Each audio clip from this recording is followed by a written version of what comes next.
नमस्ते बच्चों, मेरा नाम आकाश नागर है और आज की ये वीडियो 11th क्लास की है जिसमें हम चैप्टर 1 पढ़ रहे हैं। अच्छा, इसका पहला पार्ट पहले ही डाल दिया गया है, ये सेकंड पार्ट है। पिछले पार्ट में हम यहाँ तक पढ़ चुके थे। किन्हीं भी दो विस्तीर्ण गुणों का अनुपात सदैव एक गहन गुण होता है। घनत्व बराबर द्रव्यमान बटे आयतन। द्रव्यमान और आयतन क्या थे? विस्तीर्ण गुण। और इनका अनुपात हमेशा क्या होता है? गहन गुण। तो घनत्व क्या है? गहन गुण।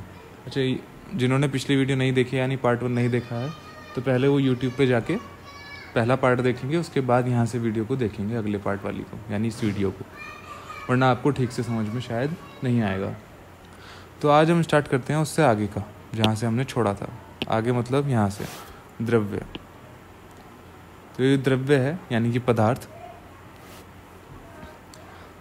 तो इसको किस तरह से बांटा गया है केमिस्ट्री के अंदर? तो द्रव्य के अंदर कुछ खास तरह से इसको बांटा है, जिसमें दो तरह की चीज़ें हैं। एक तो अवस्था के आधार पर और दूसरा है रासायनिक गुणों के आधार पर, यानी भौतिक अवस्था के आधार पर और रासायनिक गुणों के आधार पर। अवस्था के आधार पर कहो या भौतिक अवस्था के आधार पर, बात एक ही है। इसमें कौन कौन से हैं? एक तो ठोस है, आप सभी जानते हैं, द्रव है, गैस है। उसके बाद ये दो चीज़ें नहीं हैं जो शायद आपने नहीं सुनी होंगी अभी तक, वो हैं प्लाज्मा और बोस आइंस्टाइन संघनित, या बोस आइंस्टाइन स्टेट बोलते हैं इसे। तो ठोस द्रव गैस तो आप सभी जानते हैं। ठोस है, द्रव है, गैस है, ये सभी जानते हैं। उसके बाद बची दो, प्लाज्मा और बोस आइंस्टाइन। इनको भी ठीक से डिटेल में पढ़ेंगे। फिलहाल ये देखते हैं कि और कौन कौन से पार्ट हैं जिनमें इसको बांटा गया है। तो उसके बाद बात आती है शुद्ध पदार्थ और मिश्रण की, यानी जब हम रासायनिक गुणों के आधार पर बांटने वाली बात करते हैं तो वो है रासायनिक शुद्ध पदार्थ और मिश्रण। अब शुद्ध पदार्थ के अंदर भी क्या है? तत्व और यौगिक। अब इसके अंदर तत्व और यौगिक भी बांटे गए हैं। काफ़ी बड़ा सा आपको लग रहा होगा कि इसके अंदर इसको बांट दिया गया, उसके अंदर उसको बांट दिया गया, लेकिन ज़्यादा नहीं है। जैसे आप इनको समझेंगे, पढ़ेंगे तो आपको इंटरेस्टिंग भी लगेंगे और आपको ये सब चीज़ें समझ में भी आएंगी।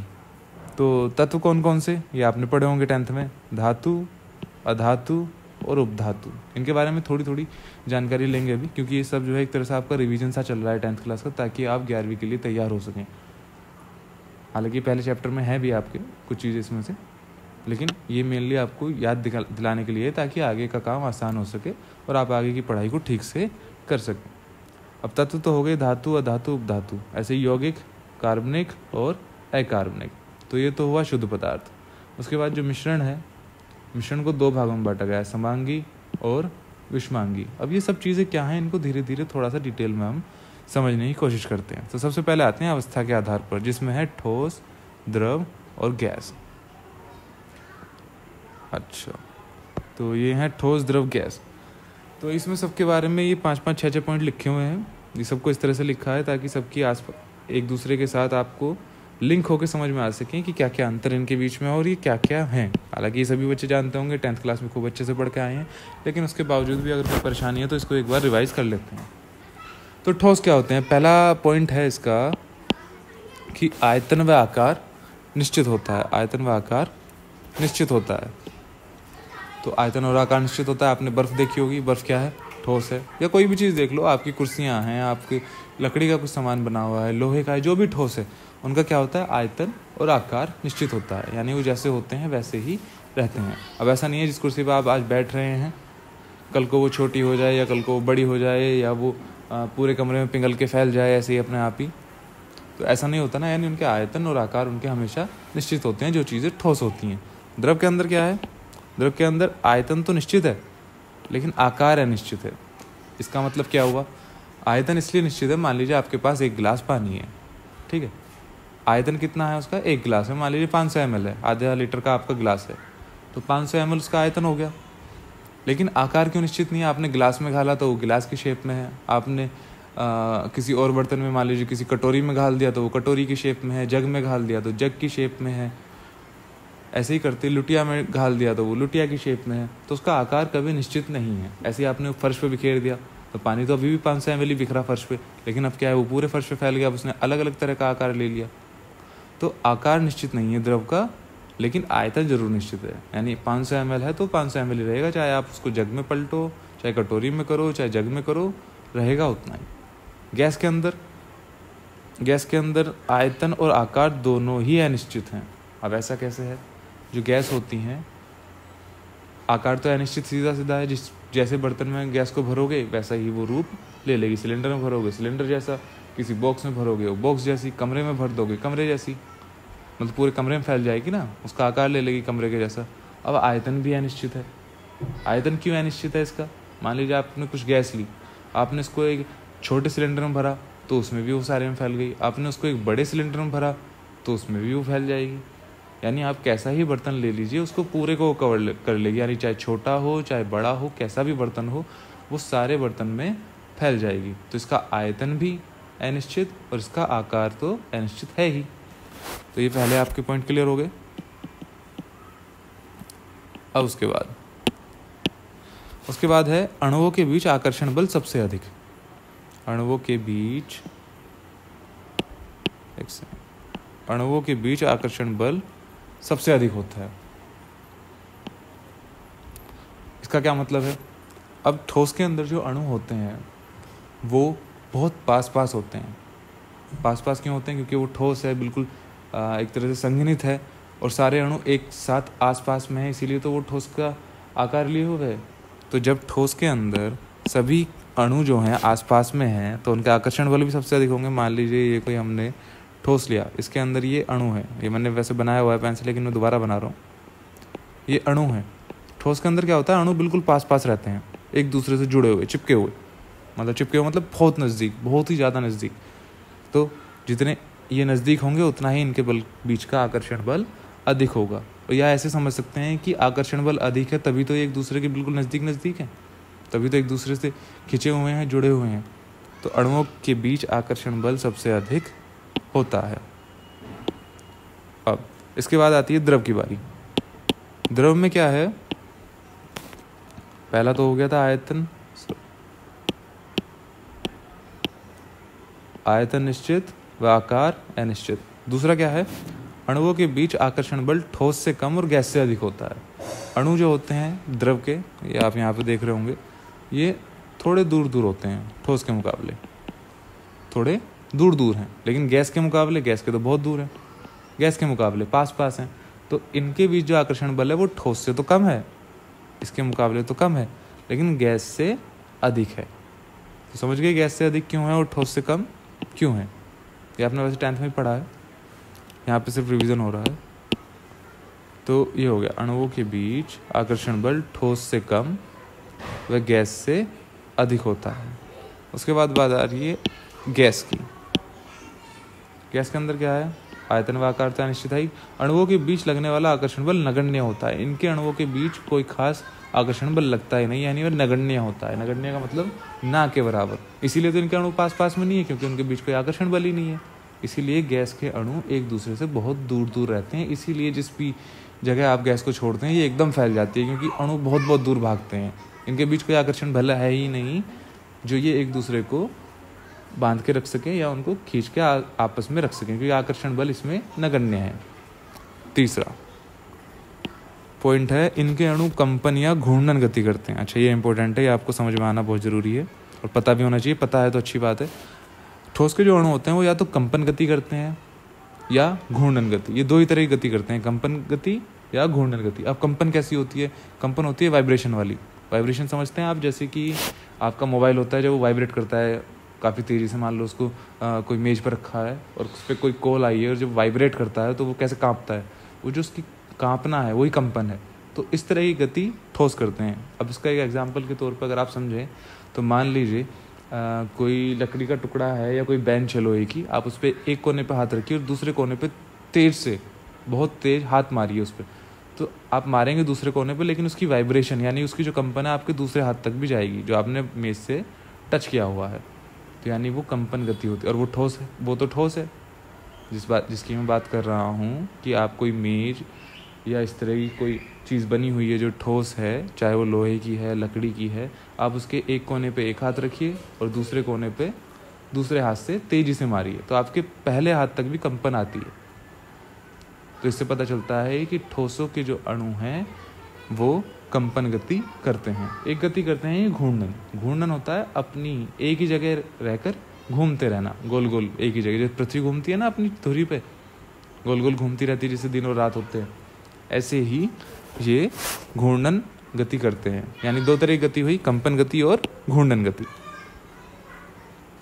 अच्छा, इसमें ही जुड़ा हुआ पॉइंट है कि ये स्थानांतरीय गति नहीं करते, स्थानांतरीय गति नहीं करते, यानी कंपन गति करते हैं, घूर्णन गति करते हैं, लेकिन स्थानांतरीय गति नहीं करते। अब स्थानांतरीय गति क्या है? स्थानांतरीय होती है कि एक अणु का एक जगह से दूसरी जगह चले जाना। अब ठोस में क्या है, ये इतने पास पास हैं सारे के सारे कि ये स्थानांतरीय गति नहीं कर सकते। यानी कैसे समझिए, मान लीजिए ये कोई ठोस है और ये इसके अणु हैं इसके अंदर,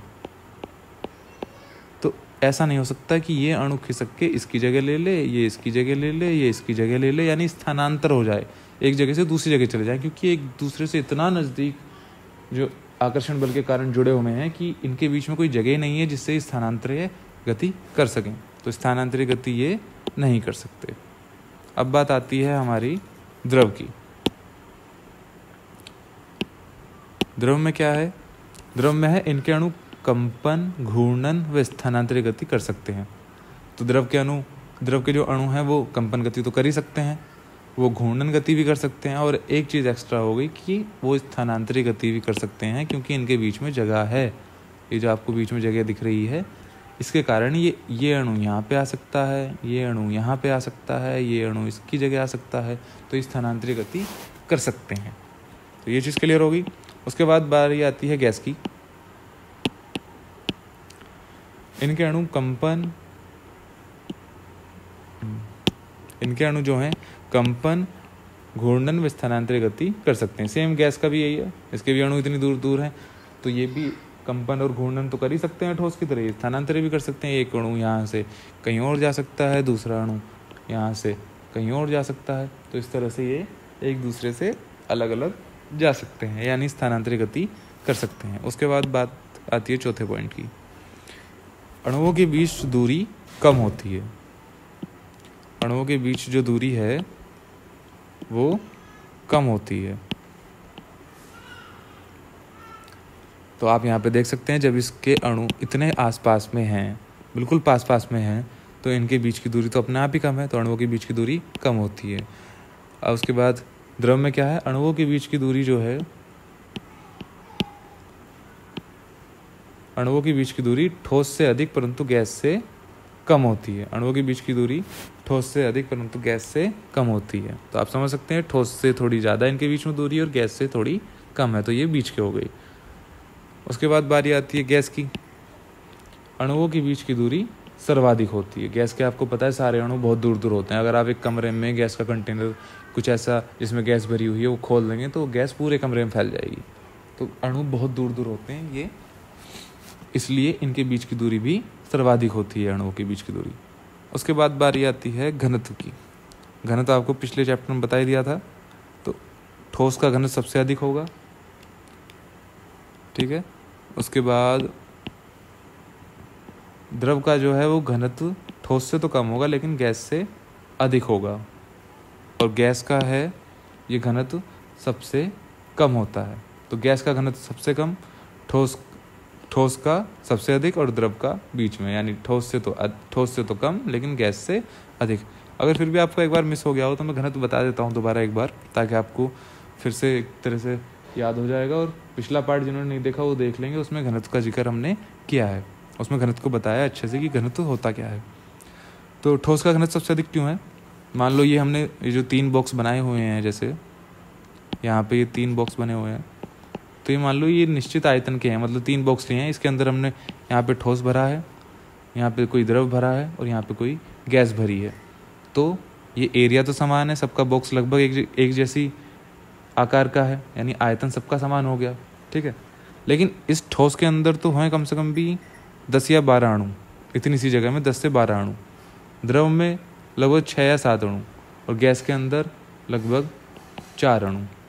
तो जगह उतनी है, लेकिन ठोस के अंदर अणु ज़्यादा हैं, द्रव के अंदर उससे कम, गैस के अंदर सबसे कम।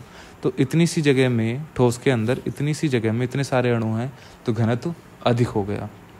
गैस में इतनी जगह में इतने कम अणु हैं, तो घनत्व भी कम हो गया, क्योंकि घनत्व का जो लेना देना है वो आयतन के साथ है और उसमें संख्या कितनी है अणुओं की।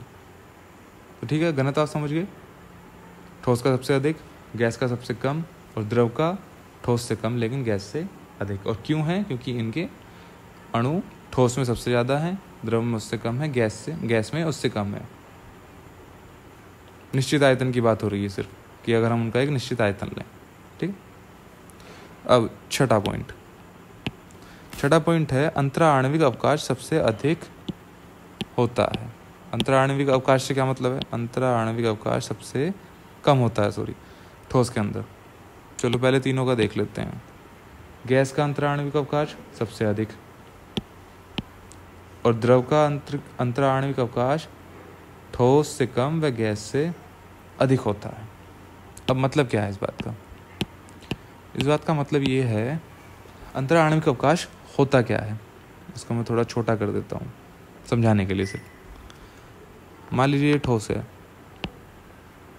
इसके अंदर ये अणु है, ताकि आपको क्लियर हो ही जाए सही से। ठीक है, ये मान लीजिए द्रव है, इसके अंदर ये अणु है, और ये हमने इतने ही बड़े पात्र में गैस ले ली।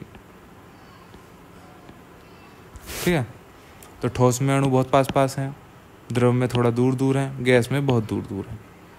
तो अंतराण्विक अवकाश होता है अणुओं के बीच जो अवकाश है उसे अंतराण्विक अवकाश कहते हैं। तो यहाँ पे अगर आप देखेंगे तो ये अवकाश बहुत कम है, जो मैं रेड डॉट से दिखा रहा हूँ। ये बीच में जो खाली अवकाश का मतलब खाली जगह जो है ये बहुत थोड़ी है। द्रव के अंदर ये काफ़ी है, थोड़े दूर दूर अणु है तो इनके बीच की दूरी थोड़ी बढ़ गई। गैस के अंदर ये बहुत ज़्यादा बढ़ गई। ठीक है, तो ठोस में अंतराण्विक अवकाश सबसे कम, द्रव में अंतराण्विक अवकाश ठोस से कम, ठोस से अधिक व गैस से कम।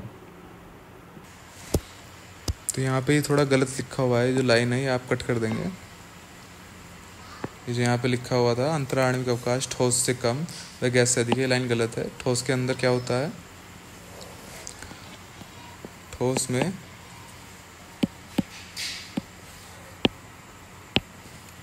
द्रव में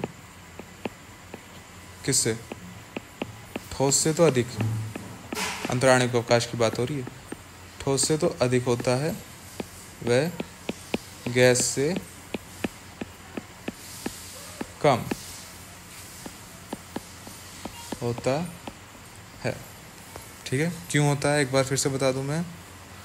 ठोस के अंदर अणु पास पास में हैं तो अंतराण्विक अवकाश कम है, क्योंकि इनके बीच अवकाश का मतलब खाली जगह कम है ना इनके बीच में, तो अंतराण्विक अवकाश कम है। द्रव के अंदर कुछ ज़्यादा है ठोस के मुकाबले, खाली जगह ज़्यादा है, तो अंतराण्विक अवकाश भी ज़्यादा है। किससे? ठोस से, यानी ठोस से अधिक है लेकिन गैस से कम है। गैस के अंदर तो सबसे ज़्यादा है तो गैस से कम, और गैस के अंदर बहुत ज़्यादा ये अवकाश है, खाली जगह बहुत ज़्यादा है, तो अंतराण्विक अवकाश बहुत अधिक है। अवकाश का मतलब खाली जगह। तो ये 6 पॉइंट हो गए ठोस, द्रव और गैस के। उम्मीद है आपको ये यहाँ तक तो समझ में आ गए होंगे। उसके बाद अब आगे आते हैं, जो मैंने अभी आपको पढ़ाया वही लिखा हुआ है यहाँ पे। क्या लिखा हुआ है? ये है कि अणुओं के बीच लगने वाले बल को अंतराण्विक बल कहते हैं। तो अंतराण्विक बल जो होता है, जो अभी पिछले उसमें पॉइंट में आया था, वो क्या होता है? अणुओं के बीच लगने वाला बल। दूसरा, अणुओं के बीच के खाली स्थान को अंतराण्विक अवकाश कहते हैं, जो अभी आपको समझाया। ये देखिए यहाँ पे अणु है, और ये जो मैंने तीर से दिखाया ये बीच की खाली जगह, ये क्या है? अंतराण्विक अवकाश। ये तो ठोस की हो गई। गैस में ये अणु है, और ये बीच में जो है ये डॉट डॉट करके दिखाया अंतराण्विक अवकाश। तो अंतराण्विक अवकाश किस में कम अधिक हुआ? गैस में सबसे अधिक, और ठोस में सबसे कम, द्रव में बीच का, यानी ठोस से अधिक और गैस से कम। उसके बाद आती है प्लाज्मा स्टेट, जिसकी हम बात कर रहे थे कि इसको अभी बाद में बताएंगे। ठोस, द्रव, गैस हो गए। चौथी थी उसमें प्लाज्मा। प्लाज्मा क्या है? यह एक गैसीय अवस्था है जिसमें कण धन आयनों के रूप में होते हैं। ये गैस की अवस्था होती है और ये बहुत ही गर्म अवस्था है। इसमें आप यहाँ पे लिख सकते हैं बहुत ही गर्म अवस्था है। ठीक है, तो ये बहुत ही गर्म अवस्था होती है।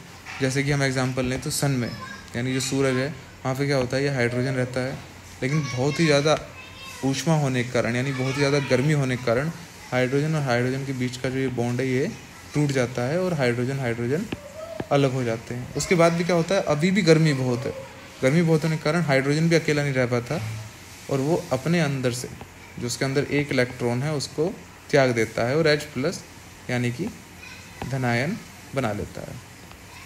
ठीक है, तो H+ बना लेगा, इलेक्ट्रॉन को त्याग देगा और वो स्टेट क्या हो जाएगी, प्लाज्मा की स्टेट। तो प्लाज्मा क्या है, यह एक गैसीय अवस्था है जिसमें कण धनायनों के रूप में होते हैं। तो धनायन बन गया हाइड्रोजन का। तो आपको समझ में आ गया प्लाज्मा क्या है, जिसमें कण धनायनों के रूप में होते हैं। क्यों रहते हैं, क्योंकि बहुत ज़्यादा गर्मी होती है और वो अपने अंदर के इलेक्ट्रॉनों को त्याग कर धनायन बना लेते हैं। इसका रियल लाइफ में एग्जांपल नियोन गैस का है। नियोन गैस के बल्ब में नियोन जो है वो नियोन प्लस के रूप में, Na से दिखाते हैं हम नियोन को, ये गैस होती है, नियोन प्लस के रूप में रहते हैं।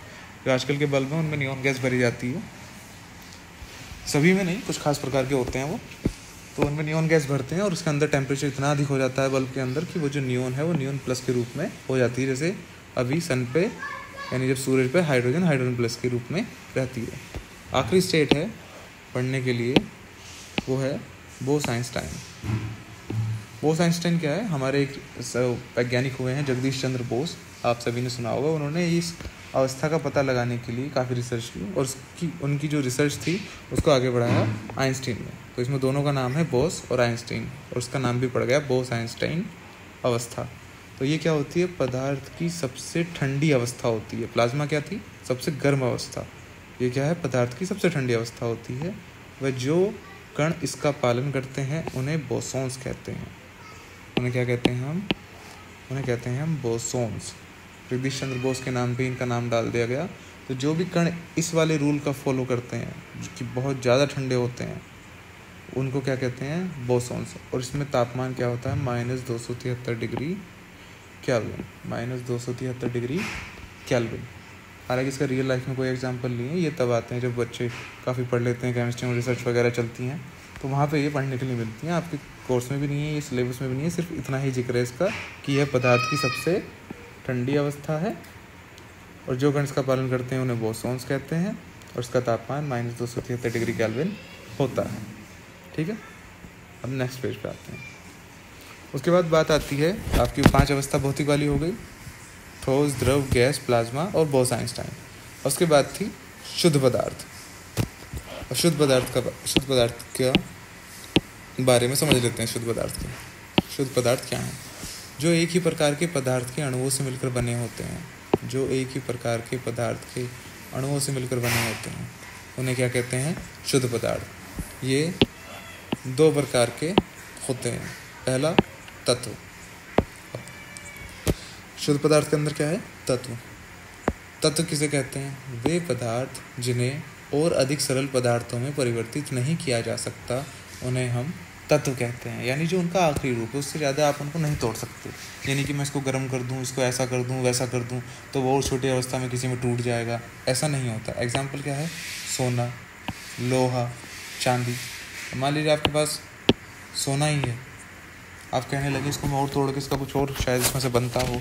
आप सोने को पिघला के अंगूठी बना सकते हैं, किसी तरह के आभूषण बना सकते हैं, लेकिन वो रहेगा हमेशा सोना ही। ऐसे ही लोहे को आप तोड़ मरोड़ के हज़ारों लाखों तरह की चीज़ें बना सकते हैं, लेकिन वो रहेगा आखिरकार लोहा ही, ये नहीं कि वो कुछ और बन गया। ऐसे ही चांदी है। तो इस तरह के जो हैं तत्व उन्हें कहते हैं वे पदार्थ जिन्हें और अधिक सरल पदार्थों में परिवर्तित नहीं किया जा सकता। अब तत्व कौन कौन से हैं, किस तरह के हैं, एक तो है ठोस तत्व, एक है द्रव तत्व, एक है गैस तत्व। पहले द्रव तत्व देख लेते हैं। द्रव तत्व में क्या है, मरकरी, ब्रोमीन एटसेट्रा। मरकरी क्या होती है, मरकरी धातु है वैसे, तो मरकरी द्रव होती है, यानी लिक्विड स्टेट में होती है। मरकरी अगर आपने देखी हो तो वो तैलीय अवस्था में होती है। ऐसे ही ब्रोमीन भी ऐसी होती है। गैस तत्व कौन से हैं, गैस आप ये तो सभी जानते हैं, हाइड्रोजन है, नाइट्रोजन है, ऑक्सीजन, फ्लोरीन, क्लोरीन और सभी उत्कृष्ट गैसें। उत्कृष्ट गैसें कौन सी होती हैं, जो कोई रिएक्शन नहीं करती, जैसे आर्गन है, नियोन है, इस तरह की, उनमें कोई रिएक्शन नहीं करती, वो उत्कृष्ट गैसें कहलाती हैं। आगे आपको पढ़ने में मिलेंगी, 10वीं में भी आई होंगी वैसे। और इनके अलावा जो बचा वो सभी क्या हैं, ठोस। यानी इसीलिए ठोस के आगे लिखा है बाकी सभी। एग्जाम्पल Fe क्या होता है? लोहा। Cu कॉपर, Ag चांदी, Ni निकल, एटसेट्रा। ठीक, तो ठोस तत्व, द्रव तत्व, गैस तत्व कैसे होते हैं ये आपने देख लिया। और तत्व क्या होता है? जिसको और अधिक सरल रूप में नहीं तोड़ा जा सकता।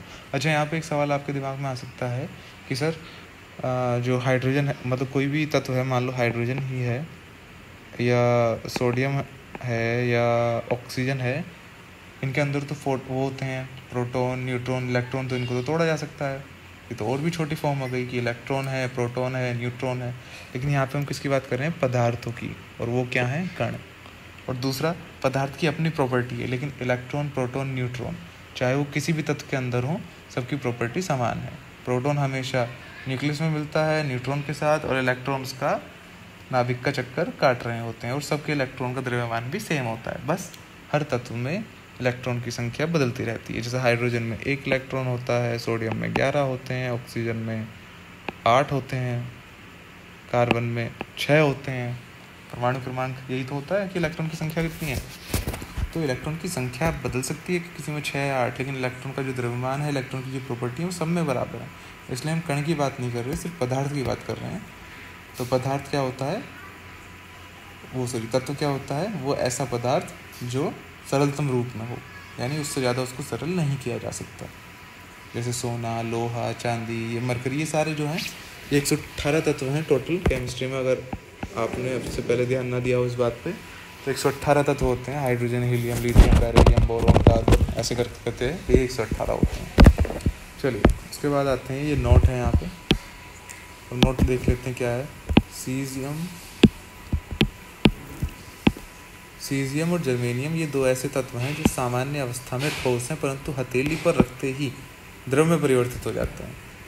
यानी सामान्य अवस्था में तो ठोस हैं, लेकिन जैसे आप हथेली पर रखते हैं तो ये द्रव में परिवर्तित हो जाते हैं। इसका मतलब ये नहीं कि कोई जादू है कि हमारी हथेली पर रखेंगे और ये द्रव में परिवर्तित हो जाएगा। इसका मतलब है कि रूम टेम्परेचर पे तो ये ठोस है, लेकिन हथेली पे, अब आपकी जो बॉडी का टेम्परेचर वो कितना होता है? लगभग 98.6 फ़ारेनहाइट, या आप नॉर्मल भाषा में कहो तो लगभग 36 डिग्री सेल्सियस के आसपास। तो यानी जैसे आपके हाथ से टच करेंगे तो उनको कितना टेम्परेचर मिलेगा? 36 डिग्री सेल्सियस। तो ये 36 डिग्री सेल्सियस के आसपास आते ही द्रव हो जाते हैं। ठीक है, उससे नीचे टेम्परेचर है यदि रूम का, तो ये ठोस अवस्था में होंगे। उसके बाद है रेडिएशन या विकिरण के आधार पर। अब रेडिएशन या विकिरण के आधार पर क्या है? एक तो सामान्य तत्व है, सामान्य तत्व जो विकिरण उत्पन्न नहीं करते। ठीक है, वो सामान्य तत्व ये कौन से होते हैं? परमाणु संख्या 82 से पहले वाले। मैंने अभी बताया 118 होते हैं तत्व केमिस्ट्री के अंदर, 118 टोटल। उसमें से परमाणु क्रमांक 82 से पहले वाले, यानी इससे पहले वाले 1 से लेके 82 तक के, ये क्या है? सामान्य तत्व, यानी ये विकिरण उत्पन्न नहीं करते, रेडिएशन उत्पन्न नहीं करते। तो 82 से पहले वाले तत्व जो विकिरण उत्पन्न नहीं करते। अच्छा, सेकंड वाला है रेडियोएक्टिव तत्व जो विकिरण उत्पन्न करते हैं, जो विकिरण उत्पन्न करते हैं। ये कौन से हैं? एटॉमिक नंबर 82 के बाद वाले, यानी परमाणु संख्या 82 के बाद में जो आते हैं, 82 से लेके 118 तक। ये कौन से हैं? रेडियोएक्टिव तत्व जो विकिरण उत्पन्न करते हैं। इन्हें क्या कहते हैं? रेडियोएक्टिव तत्व भी कहते हैं।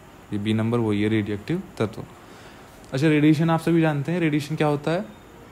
रेडिएशन ये है, आपने पढ़ा भी होगा 10वीं तक, कि अगर एग्जाम्पल के तौर पर समझाऊं तो जापान में आपने सुना होगा कि परमाणु बम गिराए गए थे अमेरिका के द्वारा, जहाँ पे उसके बाद कई सालों तक, अब तो नहीं है शायद उसका असर, लेकिन कई सालों तक वहाँ पर बच्चे, जो आने वाली जनरेशन थी, वो अपंग पैदा होती थी। मतलब किसी अंग में खराबी है, कोई अंग नहीं है, तो वहाँ पे क्या विकिरण हो, हर टाइम निकलता रहता था विकिरण। तो रेडियोएक्टिव पदार्थ थे वो, जो परमाणु बम में इस्तेमाल किए गए थे, वही रेडियोएक्टिव ही इस्तेमाल किए जाते हैं। उनसे विकिरण निकलता है जो बहुत ही हानिकारक होता है। हमारे मोबाइल से विकिरण निकलता है, इसीलिए कहते हैं कि मोबाइल का ज़्यादा इस्तेमाल नहीं करना चाहिए। वो कम समय तक निकलता है, ये नहीं मतलब कम समय कह रहा हूँ, कम मात्रा में निकलता है। हालांकि वो ऐसा प्राणघातक नहीं है जैसा कि जापान में था, लेकिन इनसे भी धीरे धीरे थोड़े थोड़े रेडिएशन निकलते हैं। इसलिए जब काम हो मोबाइल का तभी उसका उपयोग हमें करना चाहिए। आपने अभी एक पिक्चर आई थी अक्षय कुमार वाली, वो रोबोट 2 शायद, वो सारी पिक्चर रेडिएशन के ऊपर ही बेस है, जिसमें रेडिएशन जो मोबाइल के टावर लगे हुए हैं उसकी वजह से काफ़ी चिड़ियाँ जो लुप्त हो गई, काफ़ी चिड़ियाँ मर गई, तो उसके बेस पर उन्होंने पूरी पिक्चर बनाई जिसमें सब रेडिएशन के बारे में ही दिखाया हुआ है सारा का सारा, कि इसके दुष्प्रभाव क्या हैं, इससे क्या क्या नुकसान हो रहे हैं। तो रेडिएशन यही है। तो कुछ पदार्थ ऐसे होते हैं जो खुद में से रेडिएशन निकालते रहते हैं, हमेशा रेडिएशन निकालते रहते हैं, और ये बहुत ही हानिकारक होते हैं इंसानों के लिए या किसी भी जीव जंतु के लिए। तो ये रेडिएशन हो गया। तो अभी हमने क्या पढ़ा? शुद्ध पदार्थ के अंदर एक तो तत्व हैं। तत्व कैसे हैं? ठोस तत्व, द्रव तत्व, गैस तत्व। और रेडिएशन विकिरण के आधार पर अगर इनको बांटा जाए तो वो हैं सामान्य तत्व और रेडियोएक्टिव तत्व। ठीक है, अब आते हैं अगले पेज पे। तो यहाँ पे 3 चीज़ें हैं, धातु, अधातु और उपधातु। आपने वहाँ पे पढ़ा था, जो पीछे हमने वर्गीकरण दिखाया था, उसमें क्या थे? धातु, अधातु और उपधातु। एक बार मैं फिर से दिखा देता हूँ, कहाँ पे थे ये थे यहाँ पे। तत्व के अंदर धातु, अधातु और उपधातु। अभी तत्व चल रहा है, उसके बाद यौगिक है। तो धातु कौन से होते हैं? जो इलेक्ट्रॉन त्याग कर धनायन बनाते हैं, यानी धातु क्या बनाते हैं? धनायन। ध से धातु और ध से ही धनायन। तो ये याद करने का तरीका आप अपना सकते हैं, वैसे आपको पता होगा, 10th में काफ़ी अच्छे से टॉपिक आपका है। तो जो इलेक्ट्रॉन त्यागते हैं या जो इलेक्ट्रॉन त्यागते हैं, हाँ, वो धनायन बनाते हैं, और वही क्या? धातु कहलाते हैं। तो जो इलेक्ट्रॉन त्याग कर धनायन बनाते हैं धातु कहलाते हैं। जैसे कि सोडियम में क्या है? 2, 8 और 1, टोटल कितना होता है? 11 परमाणु क्रमांक, 11 इलेक्ट्रॉन है इसके अंदर। तो इसको कैसे बांटते हैं? 2, 8 और 1। अच्छा, ये आपने देखा होगा श्रेणी 2, 8, 18, 32 वाली, ऐसे करके 2, 8, 8, यहाँ पे एक और 8 है। तो मतलब लास्ट की कक्षा में शुरुआती अगर इनकी हम बात करें तो 8 होने चाहिए, है ना? जनरल जो अभी तक आपने 10वीं पढ़े हैं कि आखिरी कक्षा में 8 होने चाहिए, तो वो स्टेबल है। स्टेबल यानी स्थायी है। तो हर एक जो तत्व है वो स्थायी होना चाहता है। इसके अंदर क्या है? इसके अंदर ये 1 है फालतू। तो ये क्या करेगा? ये इसको त्याग देगा। त्यागने का मतलब इसको किसी दूसरे तत्व को दे देगा जिसको ज़रूरत होगी, और खुद क्या हो जाएगा? 2 और 8 यानी 10, और खुद बना लेगा एक धनायन यानी Na+। अब ये हो गया स्थिर। मैग्नीशियम के अंदर क्या है? मैग्नीशियम का होता है 12, परमाणु क्रमांक 12। 12 कैसे लिखेंगे? 2, 2, 8 और 2, 2 और 8 10 और 2 12। अब ये जो 2 हैं ये इसको अस्थायी कर रहे हैं, इसको आखिरी कक्षा में 8 चाहिए। तो ये क्या करेगा? इन 2 को दूसरे तत्व को दान दे देगा और खुद क्या बना लेगा? Mg++। अब क्या हो गया? स्थायी। अब बात आती है अधातु की। अधातु क्या होते हैं? जो इलेक्ट्रॉन लेकर ऋणायन बनाते हैं। ठीक है, जो इलेक्ट्रॉन त्यागता है वो हमेशा धनायन बनाता है, जो इलेक्ट्रॉन लेता है वो हमेशा ऋणायन बनाता है, क्योंकि इसने इलेक्ट्रॉन लिया है वो ऋणी हो गया है। कहते हैं ना, ऋणी हो गया है, मेरा ऋणी है ये, इसके ऊपर मेरा कर्ज है, तो इसने इलेक्ट्रॉन ले रखा है, ये ऋणायन बनाते हैं। तो जो ऋणायन बनाते हैं वो अधातु, जो धनायन बनाते हैं वो धातु। याद करने का तरीका, ध से धनायन, ध से ही धातु। और जो धनायन नहीं बना रहे यानी ऋणायन बना रहे होंगे वो क्या है? अधातु। जैसे कि ऑक्सीजन का क्या होता है? 8 को कैसे लिखते हैं? 2 और 6। अभी ऐसा तो है नहीं कि 6 के 6 त्याग दे, लास्ट वाले में इसको 8 चाहिए तो इसको 2 पूरे करने पड़ेंगे। तो ये क्या करेगा? 2 इलेक्ट्रॉन कहीं से ले लेगा। तो 2 और 6 थे, अब हो गए 2 और 8। ऐसे ही नाइट्रोजन का क्या होता है? परमाणु क्रमांक 7। इसके पास क्या है लास्ट में? 5। अब ये 5 त्याग के 2 तो नहीं बना सकता लास्ट में, कि 5 के 5 इलेक्ट्रॉन त्याग दे देने तो नहीं। तो ये क्या करेगा? ये 3 इलेक्ट्रॉन किसी से उधार ले लेगा या ऋण ले लेगा 3 इलेक्ट्रॉन का, और क्या बना लेगा? नाइट्रोजन -3। ऑक्सीजन ने क्या बनाया? -2, क्योंकि उसने 2 लिए थे। अब क्या हो गया? ये स्टेबल। 2 और 8 यानी आखिरी कक्षा में इसके 8 पूरे हो गए। अब बात आती है उपधातु की। उपधातु क्या? जो धनायन व ऋणायन दोनों बनाते हैं। जैसे कि सिलिकॉन का क्या होता है? 14, ये लिखा हुआ है यहाँ पे। 14 का मतलब 2, 8 और 4। अब ये 4 ऐसी संख्या हो गई कि ये 4 दान दे दे। अगर दान दे देगा, ये चलो पहले बात कर लेते हैं कि 4 ये ले लेता है।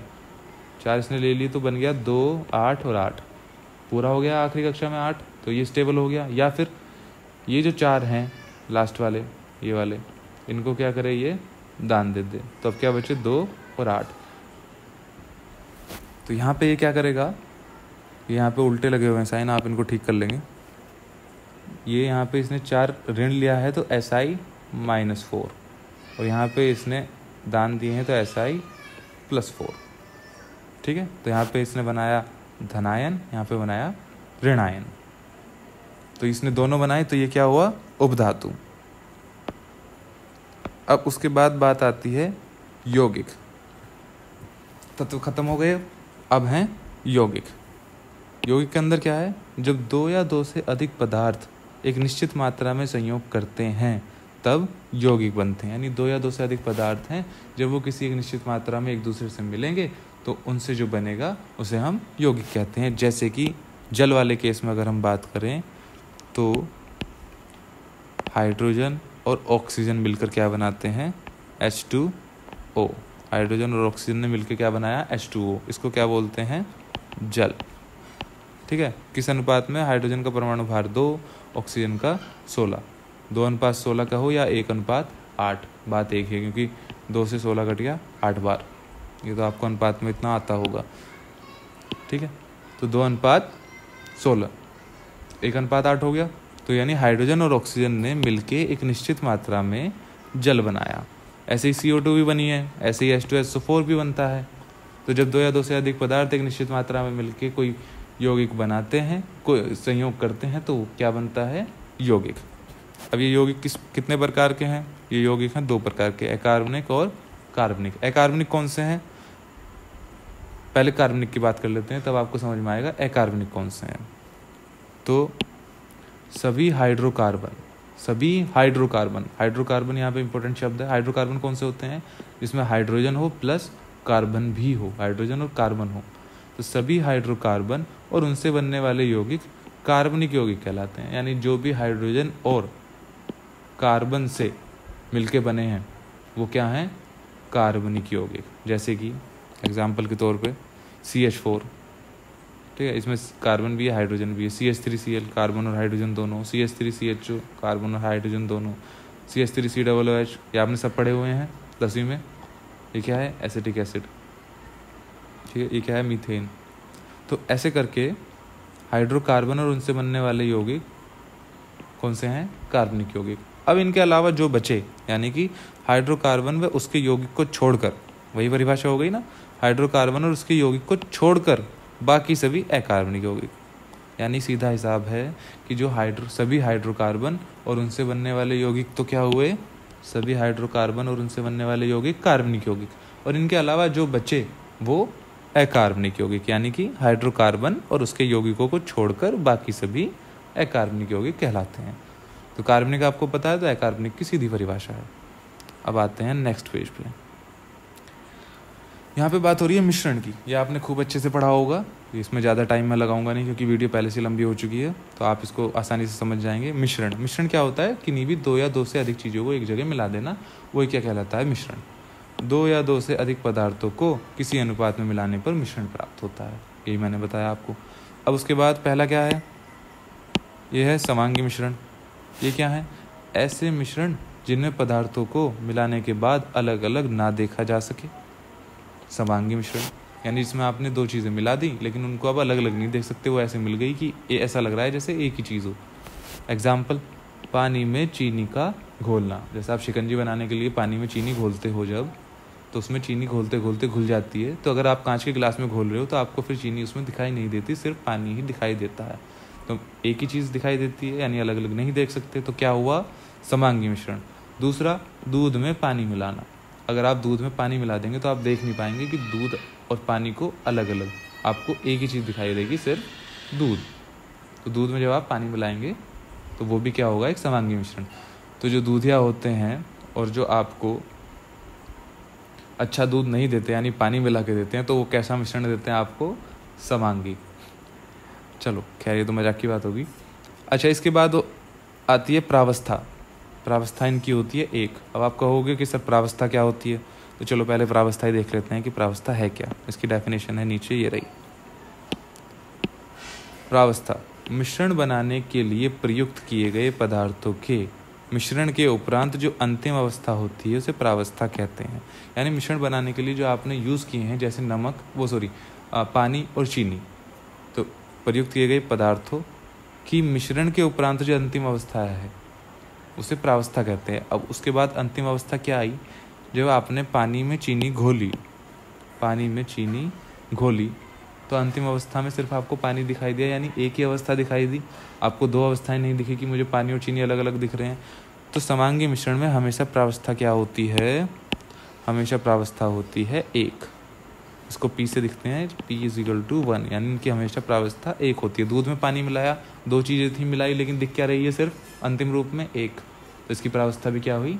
1। इसको और क्लियर हो जाएगा आपको विषमांगी मिश्रण से। विषमांगी मिश्रण कैसे होते हैं? ऐसे मिश्रण जिनमें पदार्थों को मिलाने के बाद अलग अलग देखा जा सके। तो समांगी मिश्रण का जस्ट उल्टा है, समांगी में नहीं देख सकते अलग अलग, लेकिन विषमांगी में आप अलग अलग देख सकते हैं। जैसे तेल में पानी, अगर आप तेल में पानी मिलाएं तो वो अलग अलग दिखाई देते हैं। पानी के अंदर तेल मिलता नहीं है, आपको अलग दिखाई देगा कि ये तेल है, ये पानी है। चने में गुड़, अब क्या है? अभी तक आपको सारे लिक्विड वाले एग्जाम्पल दिए, जैसे पानी में चीनी, दूध में पानी, तेल में पानी। तो आपको ऐसा लग रहा होगा शायद ये जो भी मिश्रण है ये सब हमेशा द्रव वाले होते होंगे, लेकिन मिश्रण तो कैसा भी हो, चाहे वो ठोस चीज़ें मिला के करा हो, चाहे वो द्रव चीज़ें हों, चाहे वो गैस की चीज़ें हों, तो मिश्रण तो सभी के बन सकते हैं। तो चने में गुड़ मिलाएंगे तो आप अलग अलग आराम से देख सकते हैं कि चना कौन सा है और गुड़ कौन सा है। तो ये भी कैसा? विषमांगी मिश्रण, क्योंकि आप देख सकते हैं। इसकी प्रावस्था कैसी होगी?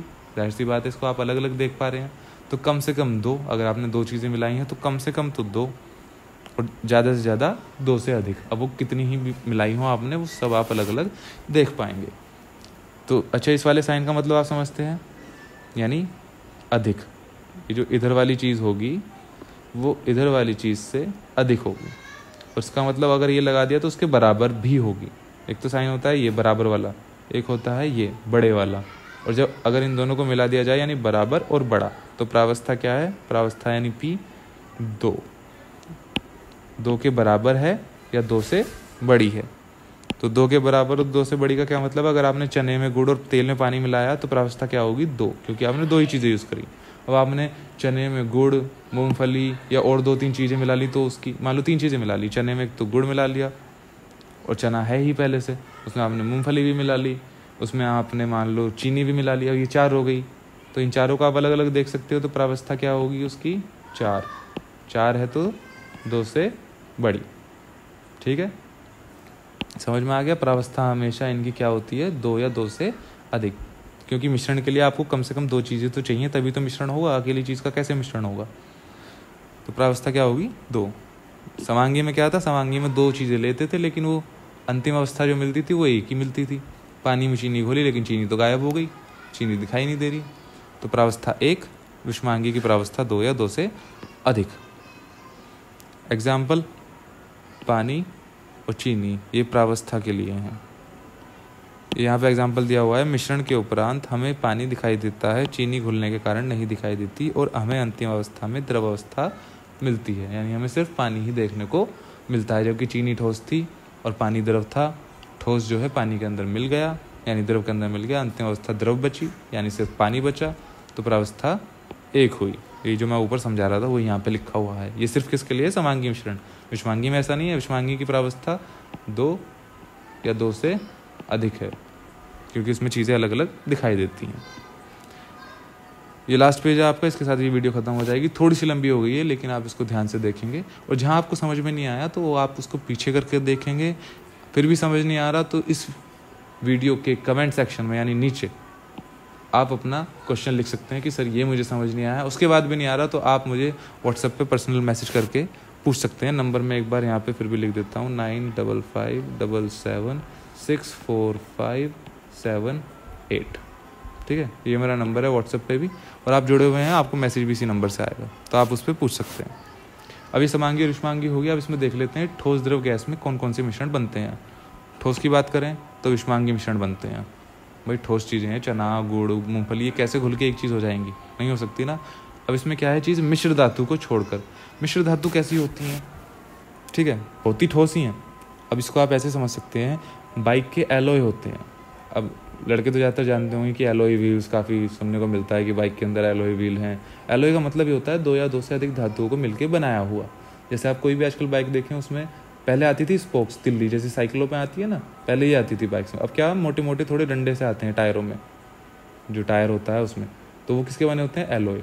तो मिश्र धातु का क्या होता है? मिश्र धातुओं को पहले गर्म किया जाता है। मान लीजिए 2 धातु ली, लोहा और एक आदि और ले लो, कोई सी भी, एल्यूमिनियम ले ली। लोहा और एल्यूमिनियम को गर्म किया तो धातु गर्म करने पे क्या तय जाती हैं। तैने का मतलब पिघल जाती हैं एक तरह से, और उनको फिर मिलाया जाता है उस द्रव अवस्था में जब वो पिघली हुई हैं, और फिर उनको वापस से ठोस अवस्था में ठंडा करके लाया जाता है। तो वो ऐसा नहीं कि सीधे सीधे ठोस मिला दिया, ऐसे तो कभी मिल नहीं सकती। मान लो आप एक एल्यूमिनियम का टुकड़ा लो, एक लोहे का टुकड़ा लो, एक डब्बे में डाल के हिलाओ कितनी देर तक भी, वो हमेशा दो अलग दिखाई देंगे। लेकिन आपने उनको गर्म कर दिया, फिर वो पिघल गए, उनको आपने जोड़ा, और जोड़ने के बाद क्या हुआ, एक वो दोनों ने मिलकर एक नई धातु बना ली, जिसको आप मिश्र धातु कह रहे हैं, क्योंकि वो मिश्रित है, मिश्रण है ना धातुओं का। इसलिए ठोस हमेशा विषमांगी बनाएंगे मिश्र धातुओं को छोड़कर, क्योंकि मिश्र धातु में आपको देखने पे फिर पता नहीं चलता है कि इसमें लोहा कहाँ है और एल्यूमिनियम, वो सारी एक जैसी दिखाई देती है। जैसे बाइक के अगर आप टायर देखें तो सारी एक कलर की ही दिखाई देती है।